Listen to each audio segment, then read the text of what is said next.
Sorry, guys. I was just eating something. Ah. All right. Well, hello, everyone. Welcome to a brand new episode of Hot Topics. It's your girl, Gabrielle, and welcome to the show, you guys. So, for those of you who are new to the show, just checking my stuff. All right, for those of you who are new to this show, let me tell you what this show is about. So, this is the show where we like to talk. We like to talk real talk. We like to talk about real talk about things in mental health, things in education, physical health, social services. We like to tell people's life stories. We like to have those real discussions that we only, tell our small circle of friends.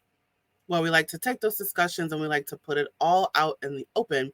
But this is not your gossip show. I've said it time and time again before. This is not your gossip show. This is not the gossip hot topics. This is educational hot topics. So this is your educational programming.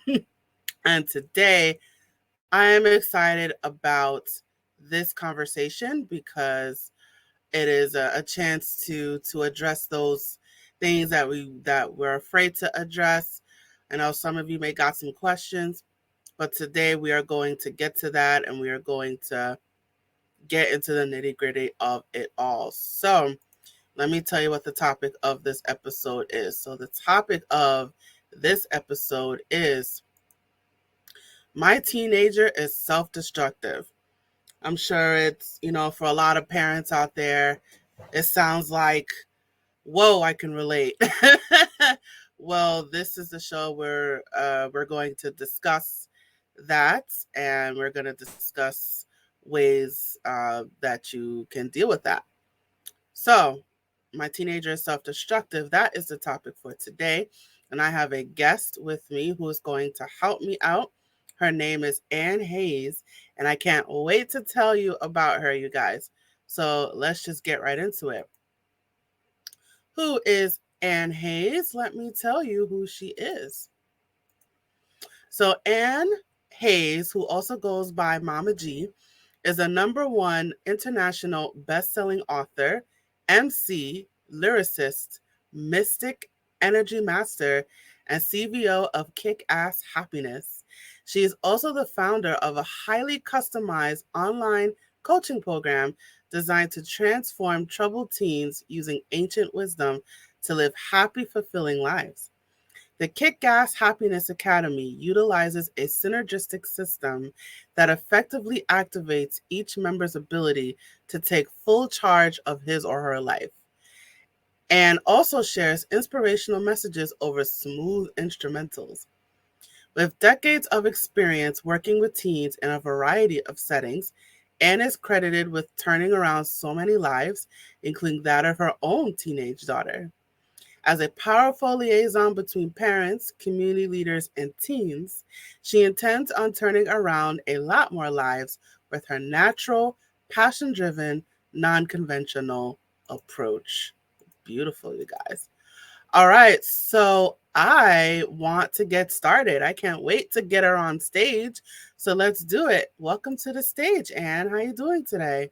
I'm great. How are you? Good, good. You have a wealth of history there that I just read.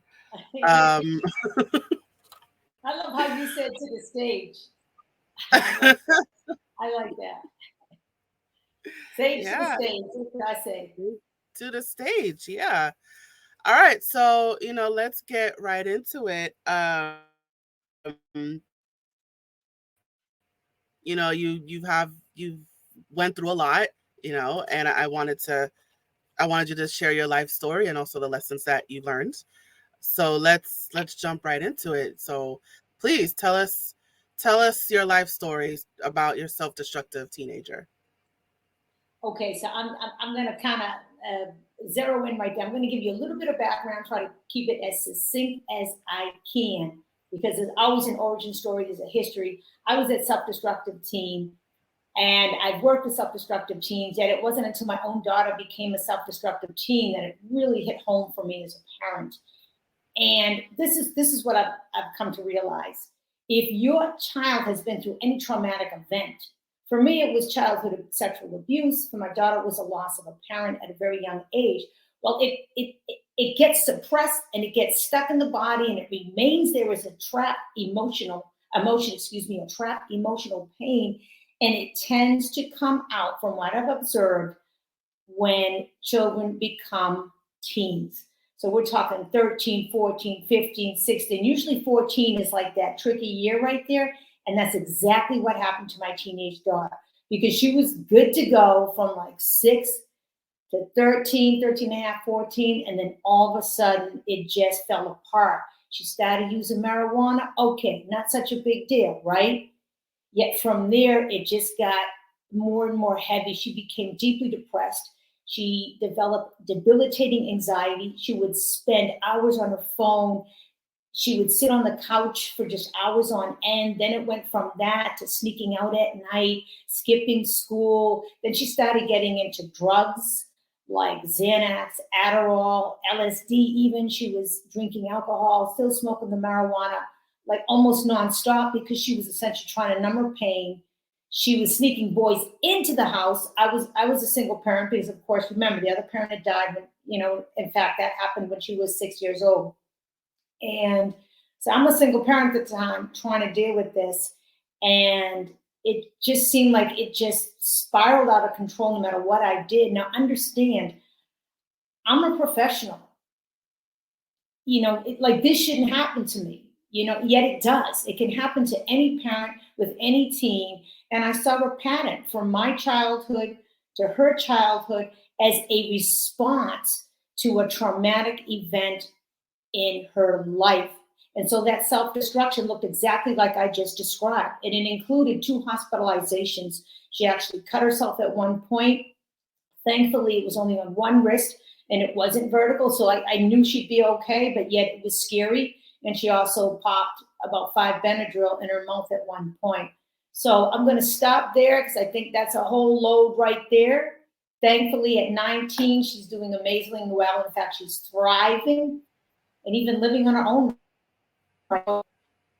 Yeah, it got a little rough right there.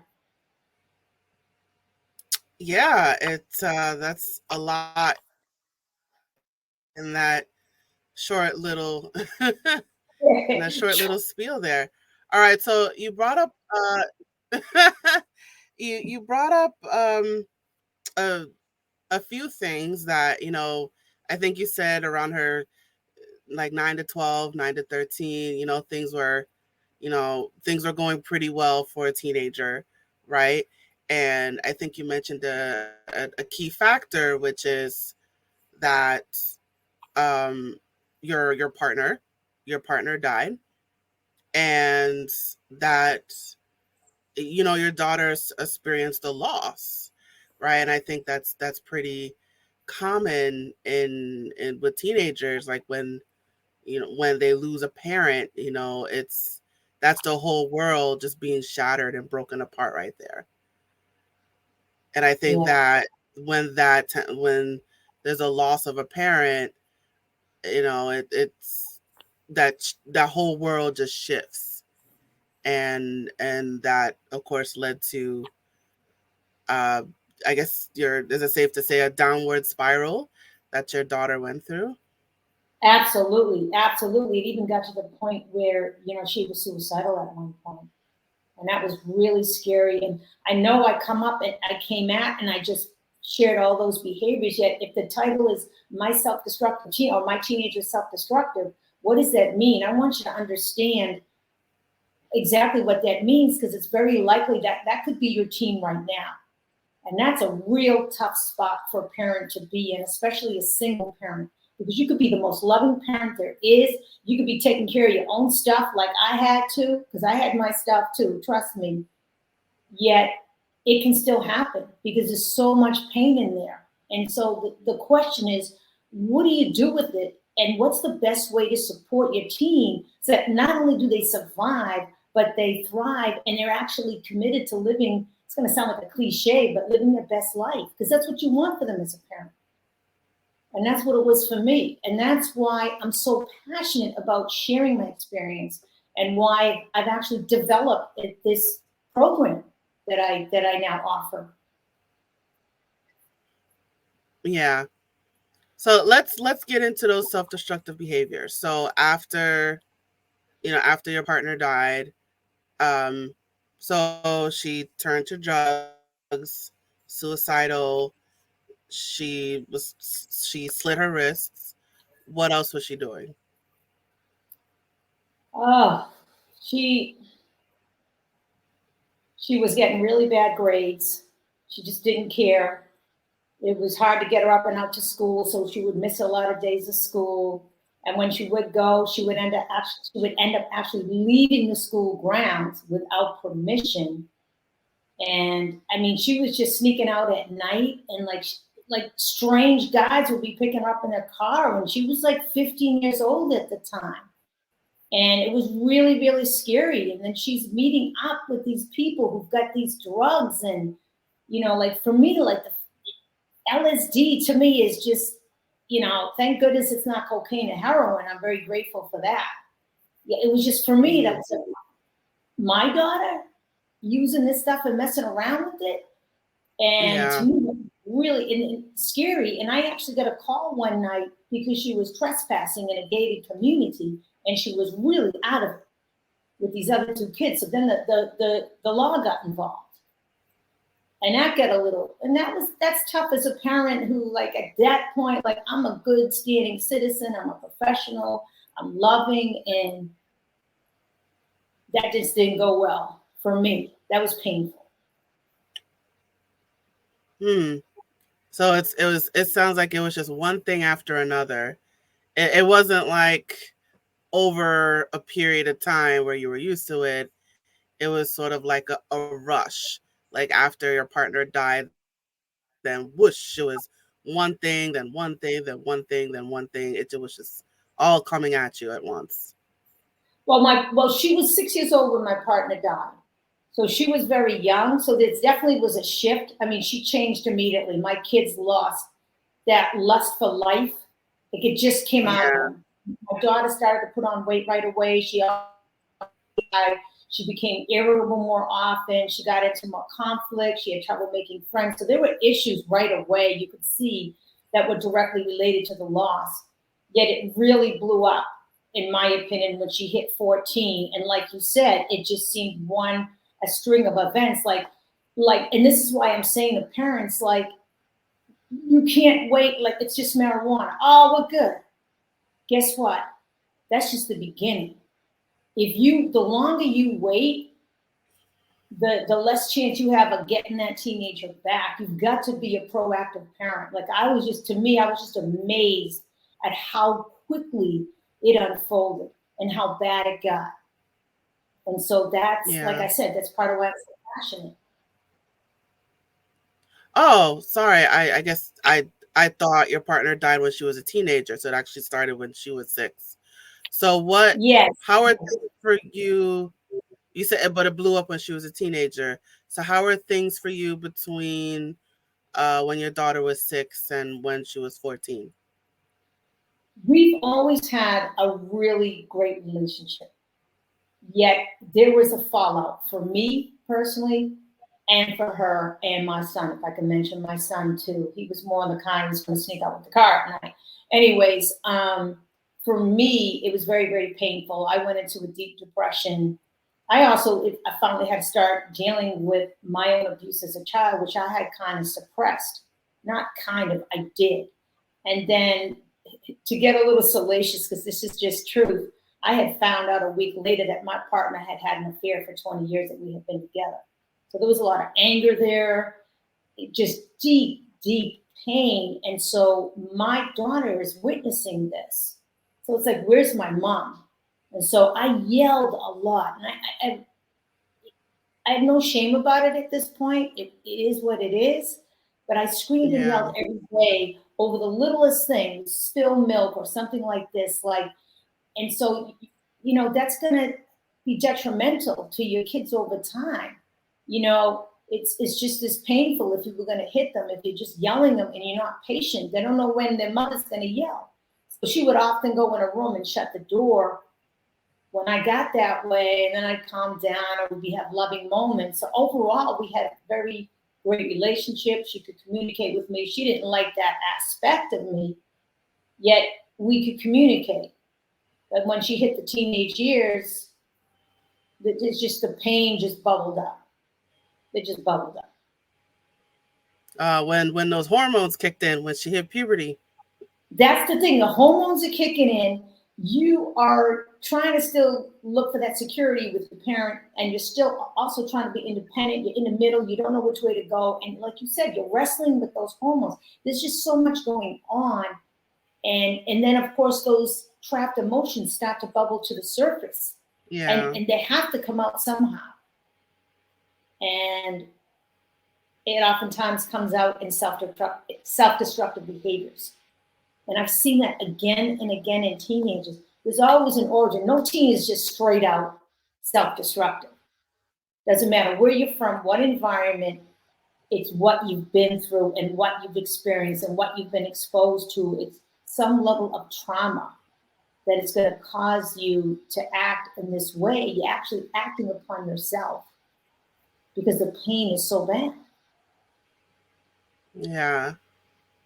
So tell us how things were for you, because you became a single parent, raising two kids on your own. I mean, yeah, we're talking about the teenager, but let's talk about you. You you're a single, you just became a single parent, raising two kids on your own. Tell us what that was like for you.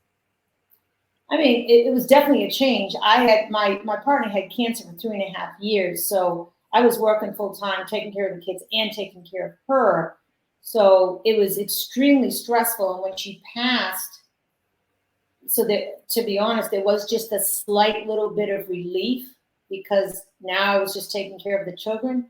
Yet it was an adjustment because I had to come to the realization, okay, had this vision of raising this family together, and now it's just me. Like, I'm a single parent. I'm raising these kids, whether I want to or not, because I did. I'm raising them on my own, and so that was interesting. That was an interesting experience because there was a lot of things that I needed to learn to do as a single parent. I really had to learn to reach out more too, and really access the support of my community and the support of others because it was a lot to do on my own at that point. Right. You had to lean on your village, right? As they say, it takes a village to raise a child. So I think you said you turned to your aunts and uncles. I turned the kids' aunts and uncles. I have a twin sister who was very, very much involved in my kids' life and still is. There are others out there who it's been amazing. We actually had a village of mothers and dads and children, and we just supported each other and helped each other. And I'm telling you, that made such a difference. And I had to learn to not only accept help, but ask for help. Because there were times when I just needed help, like if I was sick or I got injured, like, I'm not getting up to cook dinner if I hurt my ankle. So, and people were just there for me. So in that way, it was a blessing because I learned to reach out and I learned to receive.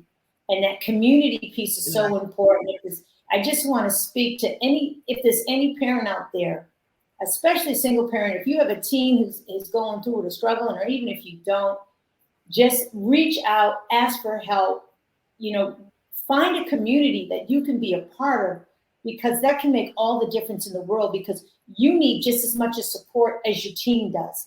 You are not going to be able to support your teen in the best way possible unless you yourself are getting the support that you need. And it's not just a community, it's also like, to me, it's someone you have access to who understands your journey, who's had the experience. Maybe they have a degree or maybe they don't, either way, but somehow they have the experience, they have the knowledge, they have the wisdom, and they can guide you through that process. so that you and your team and your family come out on the other end successfully, because that's what you ultimately want. You know, you don't have to wait till they grow up and become adults because they might not. You know what I mean? You got to address it now. Mm-hmm. So before we get into how things turned around for your daughter, if we could talk more about your son. What was happening with your son during this time? My son, well, when you and my daughter was in a real tough time, is that what you mean? Yeah, because so your daughter's older, right? Well, my son's older. My son is 22 now, and my daughter's 19. So my son, when he went through his thing, he was bullied actually at school. He wasn't super confident. His grades did drop a little bit, so he struggled with that.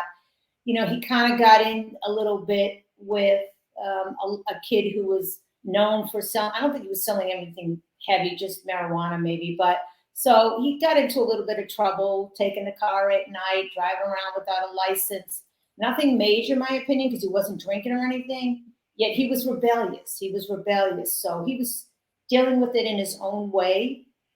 And yet at the time that my daughter was really struggling, he was almost ashamed of her, and he wasn't supportive at all. So that was its element. And then when he was about to go into his senior year in high school, and my daughter was about to go into her freshman year, I actually moved from Boston, just north of Boston, Massachusetts, to Tampa, Florida. And there were a number of different reasons why I did it. The number one reason is I just couldn't afford as a single parent to live in Boston, Mass, especially during the winter. So I said, I'm struggling here. I was sleeping in the corner of the living room on a mattress and renting out my room. So my son opted to stay behind, and he was collecting Social Security. So we used that money for him to stay with a woman who was now an empty nester. She actually had this beautiful, like, $1 million home on the ocean. And so I feel like I set him up real nice, but his family wasn't there. At any rate, he finished his senior year in the community that we're living in, and my daughter came with me, and that's when it went real deep. So on the plus side, it was just me and her, so I only had to focus on her at that point. Yet we were in a community that it just got worse, because now we moved out. She's trying to make new friends, trying to get to know new people. Tampa, there's just drugs everywhere, all kinds of crazy stuff, and it just got crazy. And like I said, there were a lot of things that I learned to do that I also did to heal myself, that I was doing to heal her, that I think really helped to make the difference. And I was able to only focus on her because of the circumstances, and that was huge for me. That was So huge. it sounds like your daughter had it worse. Yes. We'll put it this way. I never worried about my son taking his life or losing his life. I was a little bit reckless. My daughter was just completely reckless, out of control, completely self-destructive. It caused me a lot of sleepless nights, a lot of angst, a lot of worry. And it was very stressful, honestly. Very stressful. Yeah, it definitely, I can imagine, all that's happening. You lose a parent, and then you're moving from one place to another, and it's, she's watching her brother stay behind at home while she has to move around, and it's uh, like changing her friends, and that's a lot for someone to deal with. Yeah, I didn't realize how rough that move would be, because I was trying to get her away from a certain group of friends that I felt were a bad influence on me. I mean, there was many different reasons why I chose to move, and my sister was living in Tampa, and her husband was very, very sick, and I wanted to be there to help her. Except the problem is he ended up dying of cancer as well, and my daughter was very close to him. So she was dealing with that, the move, the death, trying to process trapped emotions from before. new friends, try to meet new friends. It was just, I think it was just too much all at once. Yeah. All right, so let's get into the the $1 million question. So what? How did it all turn around? That is $1 million question. Okay, I'm going to tell you. I'm going to break it down in a few simple ways. Number one, I'm going to tell you. I mentioned that community, access a community, both for you as a parent and for your daughter in any way that you can. Number two, be fully present. Like, you've got to make your teenager your number one priority. It is not your job. It is not money. It's not even your house. I would even say if you have to move in with somebody, just to be able to be there for your teen as much as possible, whatever it takes. Like, think about, I look at it this way. When my daughter was a newborn, I would not leave her alone. That's how I look at it.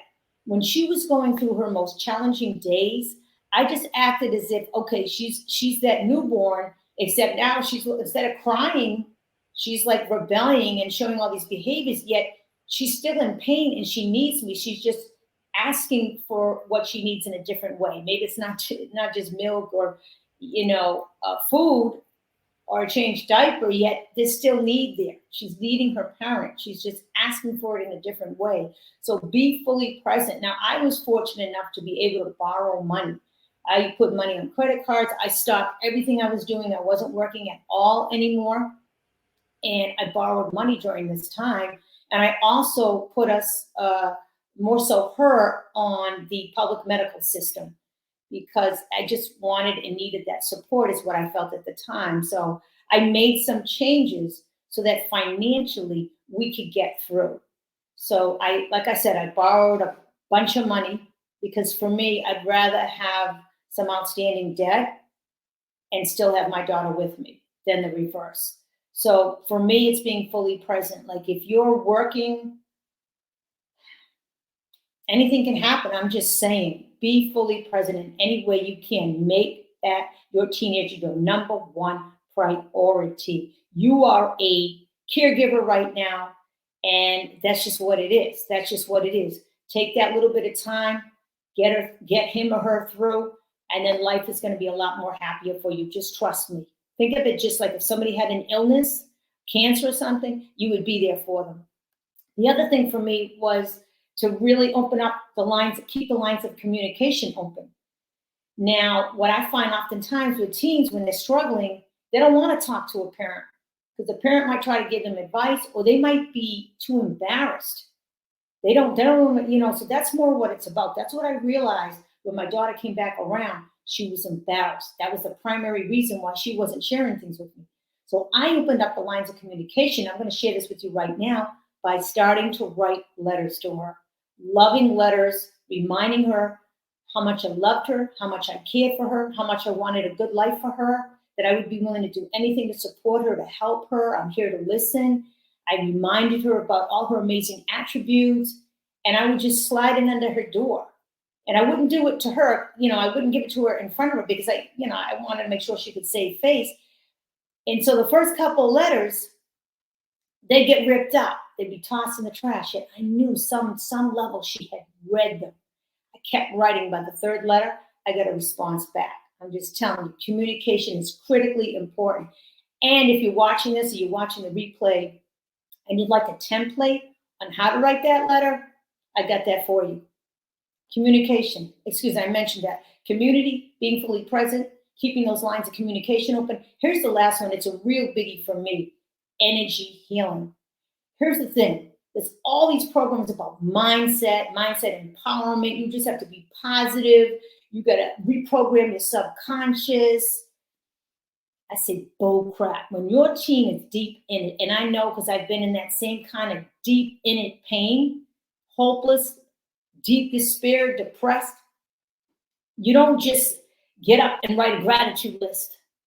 You don't just get up and start saying all these positive affirmations. It's just not going to work. It's like telling someone who just broke their leg to just walk home and get over it. They need help.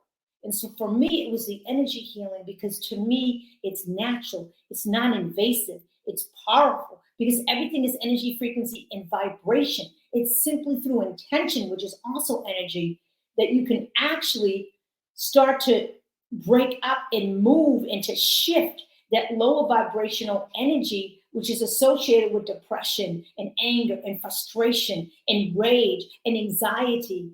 And so and then once that kind of moves out, then you create the space in order to open up your team to be able to accept something new into their system. And the energy healing, and I'm an energy healer. I sought out other energy healers that would do remote sessions. She was getting energy healing at least twice a week. And I think that was the biggest shift, because it just kept her in a space where it's like, okay, I could do this.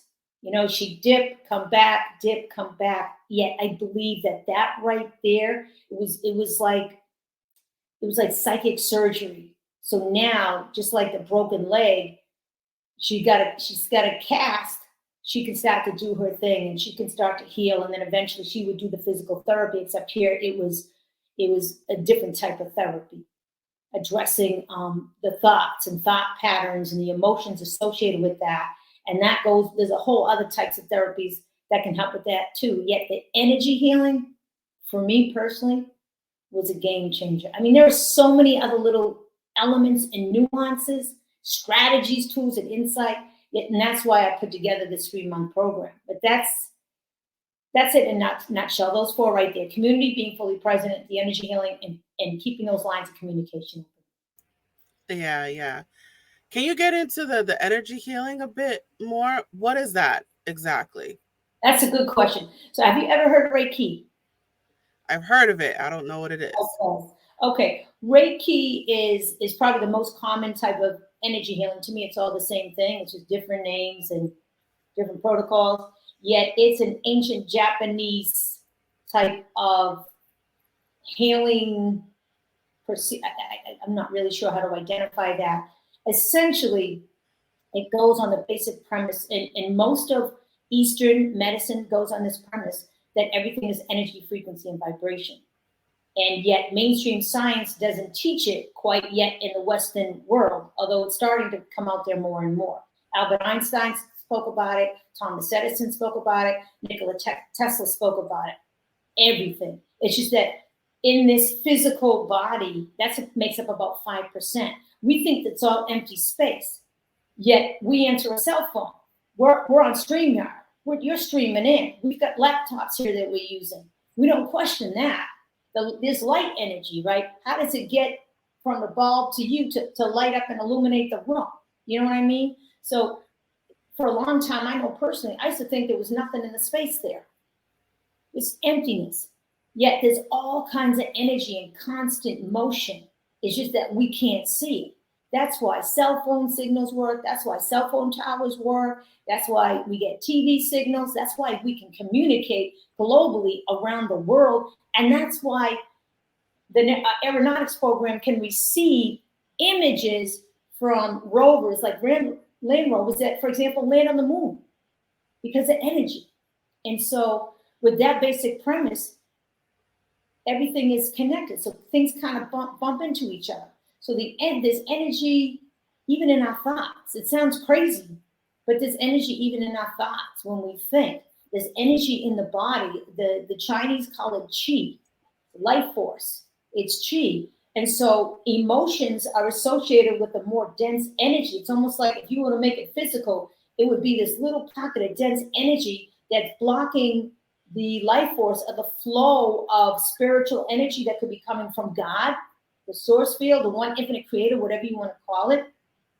And so that energy, it's just sending in waves of energy that kind of break it up and, and get things flowing again. It's almost like you've got a stuck pipe and you send in water to get it flowing again.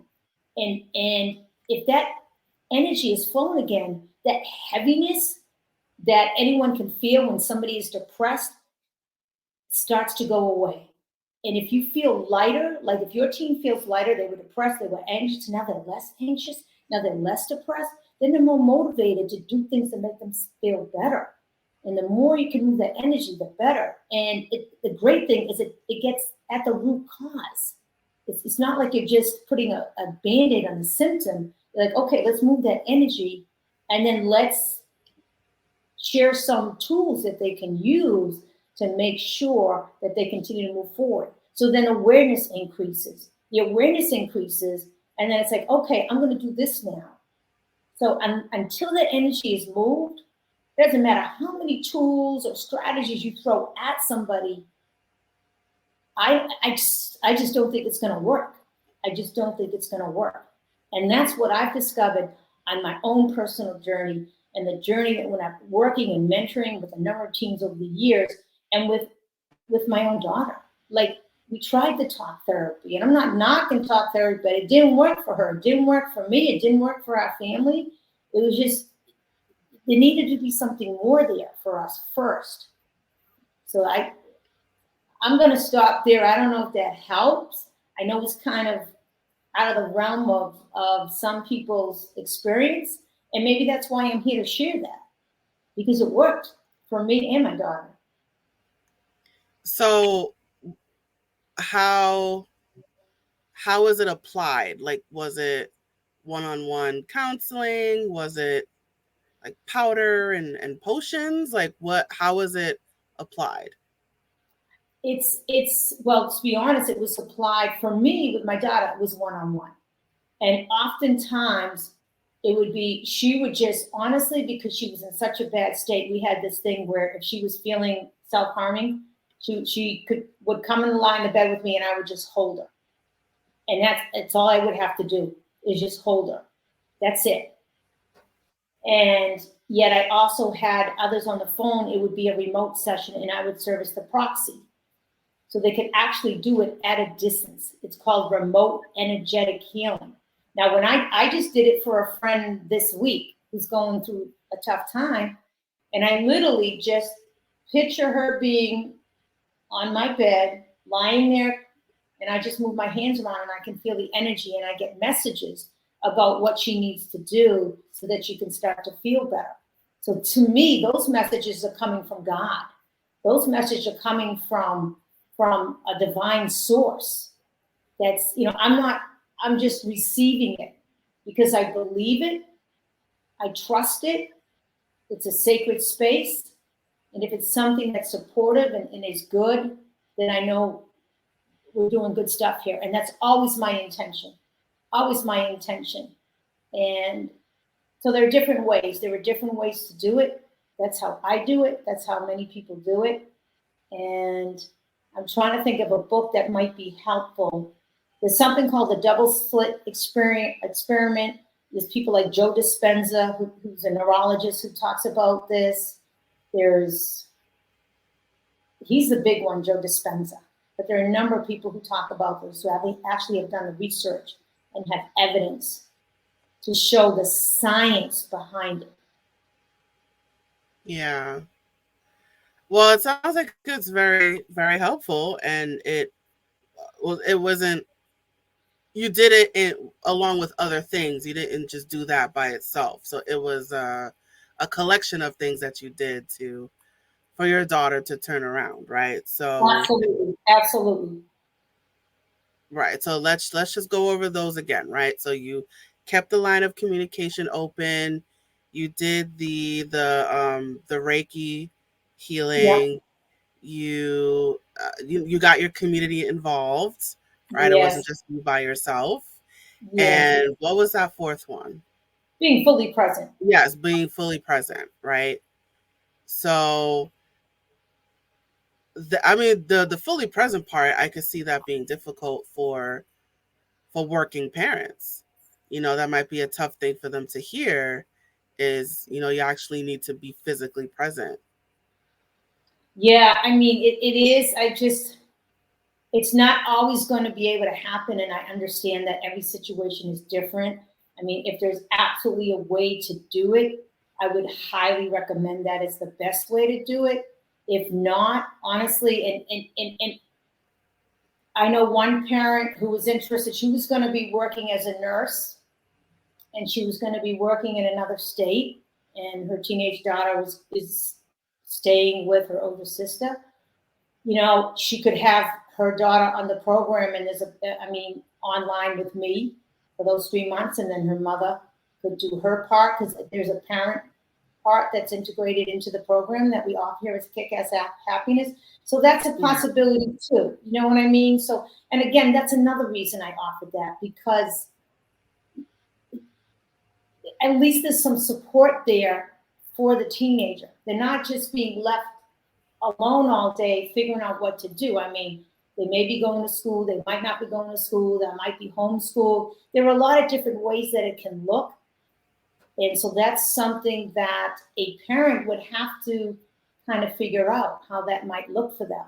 You know, maybe they are at work and their child is at school, and then, you know, they're accessing what I'm sharing online, you know, in the group coaching sessions, which includes the energy healing as part of it. So it's very, very tricky. I was very fortunate, yet it was scary for me too. Remember, I'm a single parent, and I had 2 jobs at the time, and I left those jobs right away because I knew if I didn't, I didn't want to know. I didn't want to know. I mean, to see my daughter taken off in an ambulance, and they won't let me on the ambulance. That's a whole nother part. That's all.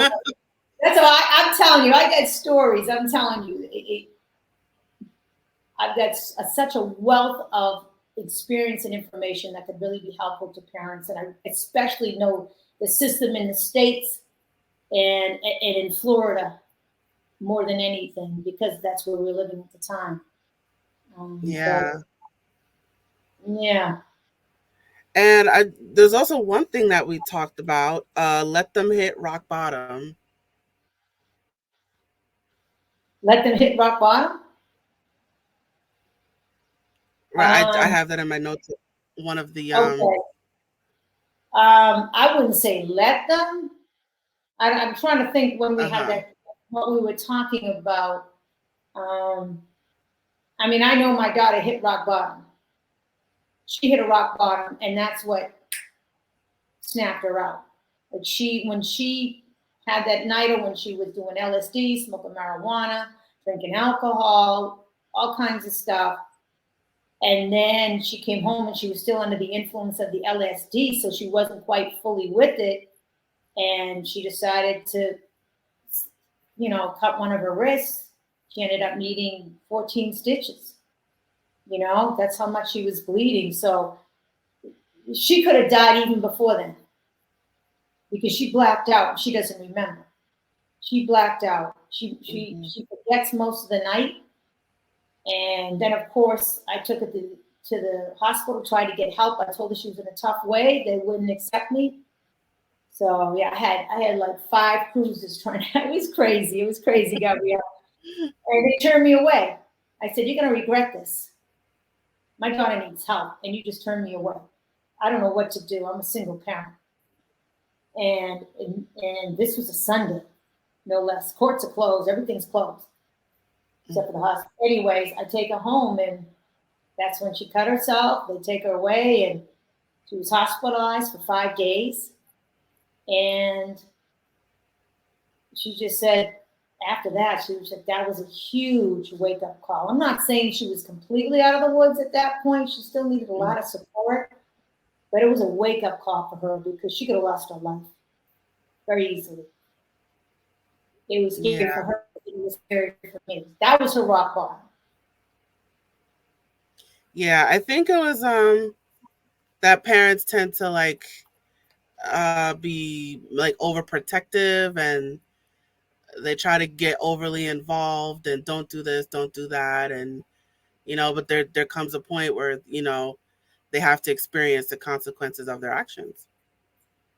Yeah, that may be something too that I know. For example, it got to a point where this is where I was feeling more confident with my daughter. Like, I knew she was just like bluffing.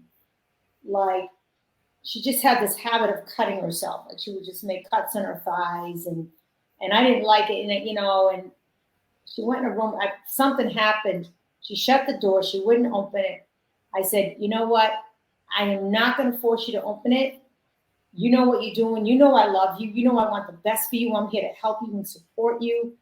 And if you really want to harm yourself, I'm not going to be able to stop you. I don't want you to do that. It's very hurtful to think that you would want to do that. I said, but there's nothing I could really do. I said, you know what you can do to manage yourself right now. You know that you have the tools. That's up to you. And guess what? It really was very sobering for her. But I had to kind of feel that one out because she was trying to suck me into her drama. And she was trying to, I can't really explain the situation. I forget exactly how it unfolded, but it was like a power struggle that she was trying to set up. And I'm like, no. And I really didn't, it was just, I didn't think she was going to cut herself, but, get the shit, she would find something sharp. Yeah. Although I was really good about locking all that stuff up. And then she would just cut her legs. Yeah. But he didn't do it that time. He didn't have anything fresh because she was just trying to get my attention at that point. I mean, it definitely sounded like a cry for help from your daughter. Yeah, you mean when she was cutting herself?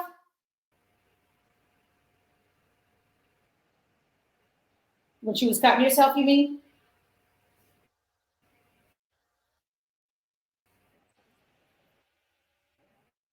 Yeah. I'm cry for help. Oh, absolutely. No, that was no. When she was into the heavy cutting, that was definitely a cry for help. Absolutely. Absolutely. And there was a different response. At this point, she was not cutting.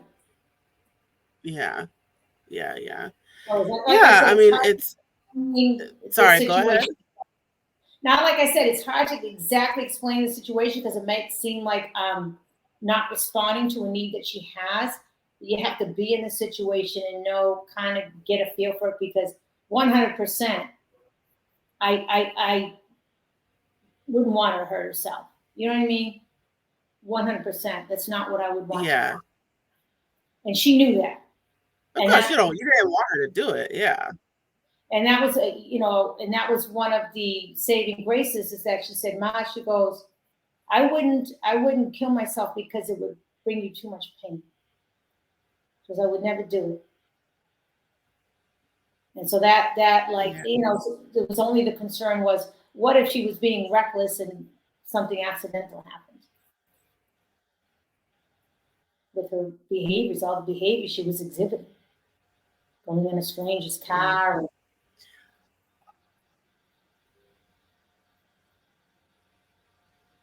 Anyway. Yeah. Definitely. I think the important thing. All right, I know it's we're getting into the nitty gritty of it all, but we got to start the point. Yeah, I think parents, what they really want, real viable solutions. Whether even if it's just passive aggressiveness, rebellion, skipping school, talking back, not communicating, locking themselves in their room, sitting in the room, for all hours of the day. Maybe they're doing some self-harming. They really, really want to know that there are things that they can do right now to get more control of the situation, because that's what it was for me. It was like, I felt like I had no control. Like, I can't, you can't really control a teenage child. They're not this little kid that you could just pick up and throw in the car. You just have to come at it a little bit differently. And it's not yelling and screaming. There's just a different way to go about it. Because like you said, all those behaviors are essentially your teen crying out for help. The question is how you go about finding the kind of help that they need to get them where they need to go. Because I'm going to tell you, it wasn't the school. And I was a school teacher for like 25 years. I worked for DYS, DSS, you name it. I've been in and around it. And I was talking to school council, school administration, school staff, meeting with a therapist, and it just, it was just they were overwhelmed. It's not because they didn't care and they didn't want to help. They were just too overwhelmed with the amount of teens who needed help and needed support. And that's where I believe that the schools should have extra, not, have extra staff. They should have fewer kids in a classroom because these teachers are overworked and they need support. The administration needs support so that they can do what they need to do, because the majority of teachers that from my observation, have beautiful hearts and they want to do everything that they can to help their students. Yet if you've got 40 kids in a class and you've got a bunch of kids acting up and you've got a kid over there in the corner, maybe more than one, it's just, they're going to slip through the cracks. They're going to slip through the cracks, unfortunately. And so that's why I'm here. I've got a private Facebook group, Support Your Teen's Happiness, where I go live every week and I share posts. I just did an event, the 5-day Turn Around Your Teen event. I got the 5 steps in 5 days with all kinds of information tools that you can implement right away to support your teen. I've got templates, I've got blueprints, and of course, I've got this online academy where we're coaching with the parent, we're coaching with the teen. There's a community there, there's accountability, there's just a sense of belongingness, and there are tools and strategies and insight and wisdom and knowledge that I would even call it a modern mystery school, because it's a little bit different than what you're going to find in the mainstream. You've got, in my opinion, you've got to find something that's going to work. And this is how it worked for me, because the mainstream method, it didn't work for me. It didn't work for a lot of the teens I was working with, and it definitely didn't work with my daughter. So that's why I developed my own program. Just like you've got your own program, your tutoring. You realize, that the state is not going to give you enough money. The public, New York public schools are not going to give you enough money. So why don't you come up with your own program so you can really service those kids in needs? That's the way I look at it. I'm kind of like that mental health tutor. I'm like a mental health tutor. I'm gonna supplement. I may not necessarily replace, but I'm going to definitely supplement. Maybe I'm going to replace what you got going on with your team right now. So I'm showing up where I see a need, just like you. And I want to, and because if I don't, how many teen lives are we going to miss out on if I don't show up? And that's why I'm so passionate and I'm so driven, because these teens are our future. They're our future. So we need to help them heal and to transform so they can go out in the world and be productive citizens and just enjoy living their life so they can help others enjoy living their life, because that's ultimately what's going to uplift humanity, in my opinion. So I feel very strongly about that. Beautiful, beautiful. And we are going to end right there. And Hayes, thank you so much for joining me today. So now let's, time is going. I want to make sure we get all your promos. So let's do this. All right, you guys. So Anne Hayes, she is all over the web, you guys. Website where you can learn about her services. It is kickasshappiness.com. Ness with 2 S's. Right. Okay, so kickasshappiness.com. So you could check out her website and learn about her services. She has the workshop, right? Tell us about your business. So, well, I have an online academy. That's a Jumpstart Transformation program for 90 days. Then there's the Wrap to Lead, which goes for a year. I also do energy healing, remote energetic healing sessions. And then the active assistance call is actually free. So you can call and I'll give you like at least 2 to 3 coaching points right on the spot. If you're having a particular tense situation with your team, we can go ahead and do that. And I've got powerful, positive, motivational messages on SoundCloud. that you can listen to, your team can listen to, just to put something out there besides, that mumble rap and the other stuff that they have out there that is not necessarily uplifting, because it's how we feeding the minds. And like I said, I've got that Facebook group. It's a private parent Facebook group on Facebook. Support your teen's happiness. I've got a blog. You go to kickasshappiness.com. You will find it all. All right, there you have it, you guys. Kickasshappiness.com. Get all that information. I encourage you to go to her website. You can also follow her on social media.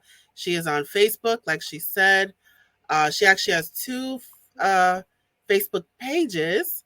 So Yes. one is Kick Ass Happiness, and the other one is Mama G Rhymes. Tell us about your other project. Well, I'm going to do this real quick because I'm looking at the time here. I was working for the Department of Youth Services, for a period of time in metropolitan Boston area. And I had a 14-year-old youth of color who I was working with at the time, who ended up graduating the program. Anyways, amazing young human being, went back to the streets selling drugs again. He got shot and killed. So he actually came to me in a vision after my partner died and just laid it out. This is what you're here to do. This is what you're supposed to do. This is why you're supposed to do it. That includes the music that you used to write. That includes the music the poetry you used to write on it. So I said, okay. And immediately right away, I was writing hip hop poetry again. Then I was directed towards certain beats and I was writing songs. And now it's kind of 8 years later, it's morphed into what I call transformational music or motivational messages over like smooth, chill kind of trap beats. So very smooth. So it's uplifting and actually healing. So that's what my SoundCloud is about. There's actually a song, Beyond the Veil, that we co-write everything. It's going to sound crazy, but that's just what it is. It's real. He helps me to write my music. His name is Everett Barnes. He's out of Dorchester, Massachusetts. Of course, he's not alive anymore, but he's still alive in my mind, very much alive. And so, yeah, Beyond the Veil. I'm working on this side of it, and he's working on the other side of it. And together we're helping to hopefully, what he says, make body bags with body tags in the streets a thing of the past. Yeah. Awesome. Awesome things that you're doing. All right. So I encourage you guys to, check out both of her Facebook pages. We may go into overtime a little bit, but if you have to go, feel free to go if you have to. Just want to make sure we get all this in. All right. So Kick-Ass Happiness, Mama G Rhymes. Check out those Facebook pages. She's also on LinkedIn, Twitter, and TikTok. Kick-Ass Happiness with 2 S's. And of course, as she said, she's also on SoundCloud, Mama G Rhymes. So I encourage you guys to follow her on all social media. All this information is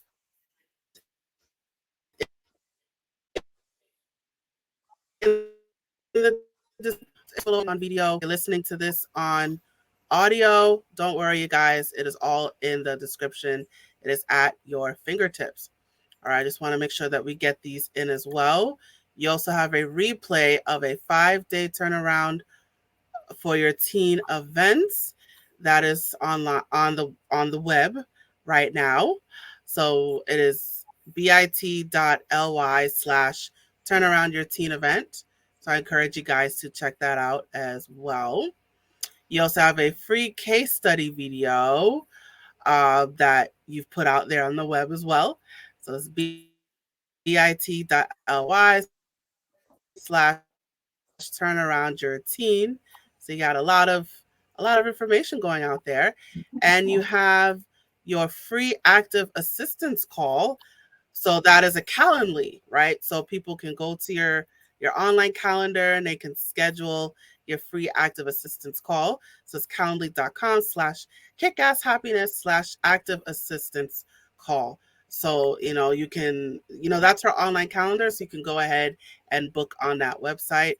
And if you've missed any of this, don't worry, you guys. All of this will be provided to you in the description. So however you access this information, It is at your fingertips, you guys. All right, so there's a couple of videos. I want to make sure that we get it in. I know time is going. So this one is about the 15-second one. Okay, so I'm just gonna play those. So let me just play those real quick. Mutilation, rape, atrocity. When are we gonna do something? Heck, I think it's time to take on the beast. So drop me your ring. I'm on my knees once again, asking please once again. All right, that was a quick clip of your sweet rhymes right there. Okay, and let me just get this other one. You know what? And you could just do a short clip of that one, just be given the time. Yeah. You don't have to play the whole thing. All right, we'll do it briefly. Okay. Yeah, whatever feels right for you. Okay. Let's do a little freestyle on the beat with yours truly, Mama G, cause I can come so easily, eloquently, melodically, and methodically. You see, cause I come in like thunder, under the presence of my own presence, with the essence of the G-O-D as in divinity. See, that's the energy. I might as well be a D-O-G. Same thing, just a different degree. And so, let me continue to flow from these here teeth between my... We'll do that little brief thing there. Okay. All right. So, whew, was a lot. All right. So, Anne, thank you so much for joining me today. We got to play some of your sweet rhymes. So, I encourage you guys to listen to her music and download her music as well as support her her other teen services. So, Anne, I know we're over time, but thank you so much for joining me today. This was a very enlightening conversation. It was great to be here. Thank you. All right. So, go if you have to run, go ahead. Um, I'm going to place you off camera now. And you guys, it is just you and me. We're going over time, but that is okay. Just want to make sure that we get all of this in. All right. So, it is closing time. So, you guys, we have reached the conclusion of our episode. Thank you so much for joining me today. So, please check out our other episodes and don't forget to follow and subscribe. And while you're at it, please let us know what you thought about this episode by leaving a comment in the comment section below or in the comment thread. Or just you can reach out to us, send us a DM, email us at success@astepaheadtutoringservices.com. So however you want to let us know your feedback, please do so. We definitely will appreciate your feedback. And as a reminder, this podcast is a production of A Step Ahead Tutoring Services. So if you would like to learn more about our company, the services that we have to offer, if you're looking for a tutor for yourself or for your child, please reach out to us. Our website is www.astepaheadtutoringservices.com. We are also all over social media as well. You could, check us out on Facebook, Instagram, Twitter, Eventbrite, WhatsApp, and YouTube. So please follow us on all social media and go to our website. It is again www.astepaheadtutoringservices.com. I also encourage you, we have a hot topics text list or texting list. I don't know what the word is, but we have a text list just for hot topics. We will let you know when the episodes are coming out, and we'll also let you know about our upcoming live episodes, and then maybe any special coupons you might get for listening to our episodes. So I encourage you to sign up for our text list. All you have to do is text the code Hot Topics to 917-764-3975. I'm going to repeat that again. Just text the code Hot Topics to 917-764-3975. So I encourage you to join our texting list, text that code, and just stay in touch with Hot Topics. Okay. All right. So I'm going to make sure we get this final message before we officially close out. Hey there, have you heard of us? We're a small team of tutors here at A Step Ahead Tutoring Services. We believe that education and information should be accessible to everyone, regardless of income, race, or creed. We're dedicated to making this happen, but we need your help. Please consider making a donation to our company. No amount is too small. Your donation will allow us tutors to remain employed, offer free and low-cost services, put on productions like this podcast, and reach out to families nationwide. With your help, we can tackle the academic challenges of our students and the emotional, mental, and behavioral changes that result from these challenges. As a bonus, we can improve our communities in the process. Support us today. Send your donation by Cash App to $ASATS 2013, by PayPal or Venmo to @ASATS 2013, or by Zelle to success@astepAheadTutoringServices.com. For our Facebook Live viewers, you can also send us a star. Your support means a lot to us. Please note, we're a for-profit company. We're not a charity. Your donation may not be tax deductible. Please consult a tax professional.